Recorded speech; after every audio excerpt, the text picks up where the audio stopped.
Before dawn this morning, I was standing at the tree line with both hands around a tin cup, watching the ridge go gray.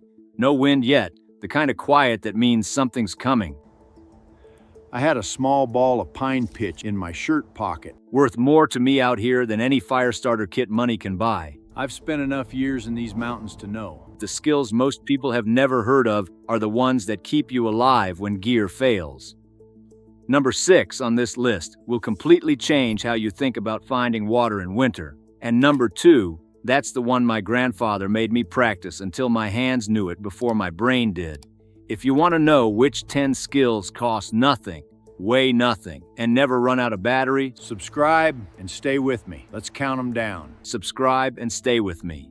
Let's count them down. Number 10, the pitch pocket. Walk through any conifer forest and you'll pass a dozen fire-starting kits without recognizing a single one. Wherever a spruce or pine has been wounded, a broken branch, a lightning scar, a bear's claw mark, the tree bleeds resin to seal the damage. That amber buildup is pitch, and it changes everything about how you think about starting a fire in bad weather. I've started fires in sleet with a pea-sized ball of pitch when my lighter was a dead rectangle in my pocket.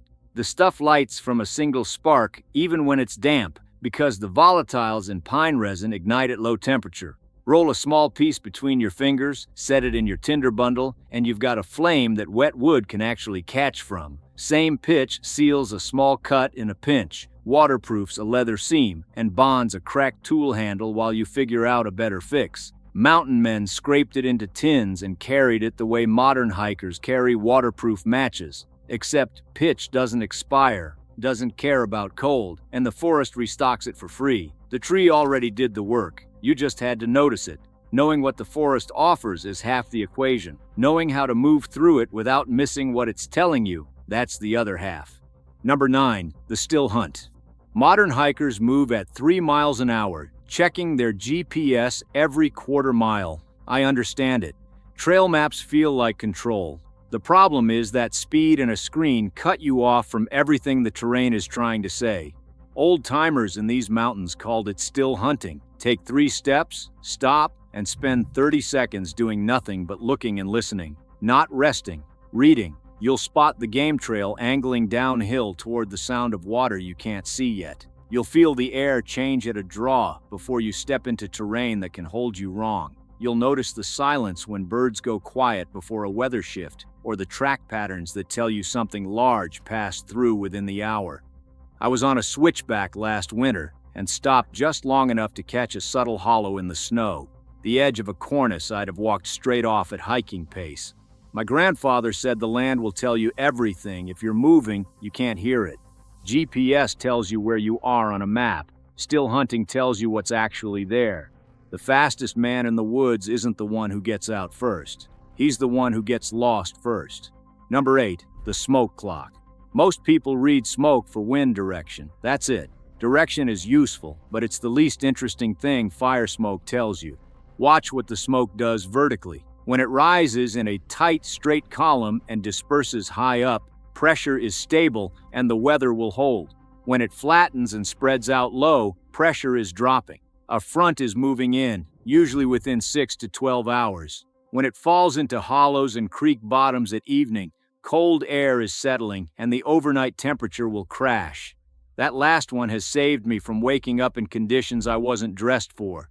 I stopped checking weather apps years ago when I noticed my fire was more accurate about incoming fronts than anything on my phone, and it never needed signal or a charged battery. The evening I watched smoke lay flat across the whole creek bottom, I moved my camp uphill and added 2 more layers to my shelter roof before I slept. By morning, that valley was under 2 feet of water. The forecast is free. You just have to light a fire and watch it. Here's what I want you to notice about the first 3 entries on this list. None of them cost you anything. No purchase, no subscription, no gear upgrade. Every one of them works because you paid attention before trouble arrived. That's not a coincidence. That's the whole system. Mountain men didn't survive by reacting to emergencies. They survived by seeing them forming. Modern gear is built to respond when something goes wrong. These skills are built to see it coming. Everything I'm about to show you in the next cluster goes deeper into that same logic. how old-timers built systems from what was already there, rather than carrying what a store sold them.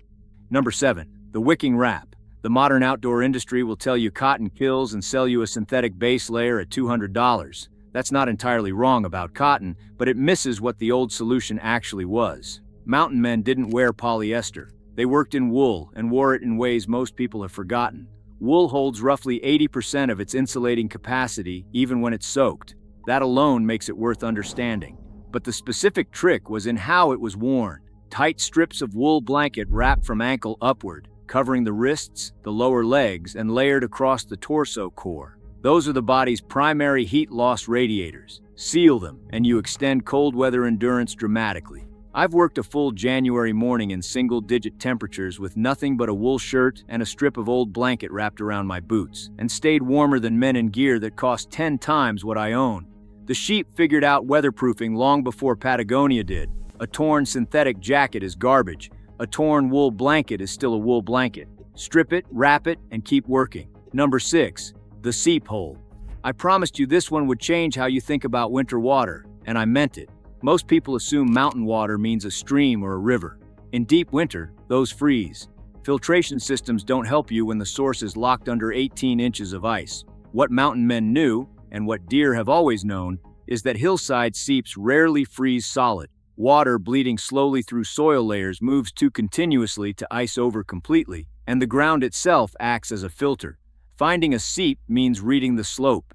In winter, look for bright green moss on a hillside face when everything else is brown or white. That moisture is active, coming from below. Look for where game trails converge from different directions toward a single point on a hillside rather than toward a creek bottom. Where 3 deer paths meet a mossy bank, there's almost always water 6 inches down. Press your hand against it. Dig a small catch basin with a stick or the heel of your boot. Let it fill.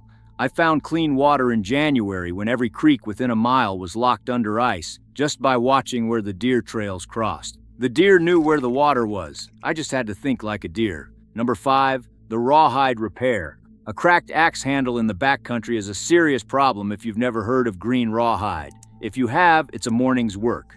Fresh rawhide, cut from a hide before it dries, is pliable enough to wrap tightly around almost any break or joint. As it dries, it contracts by as much as 30%, creating a compression bond that's stronger than most mechanical clamps and harder than cured leather when it's finished. Mountain men rebuilt axe heads, snowshoe frames, knife sheaths, and packboards with it. I've rehung an axe head with rawhide cut from a deer hide the same morning, and that axe split firewood for another 2 weeks without moving. Duct tape fails in cold and wet. Epoxy needs dry conditions and cure time. Green rawhide doesn't care what weather you're in. It just dries and holds. Anywhere there are animals, there's the material. The skill is in knowing how to use it before you need it. Stop and think about what numbers 7 through 5 have in common. Wool you can find at any farm sale. Seeps that deer already mapped for you. Rawhide from any animal you've dressed. None of these solutions came from a store. They came from understanding what was already present and available.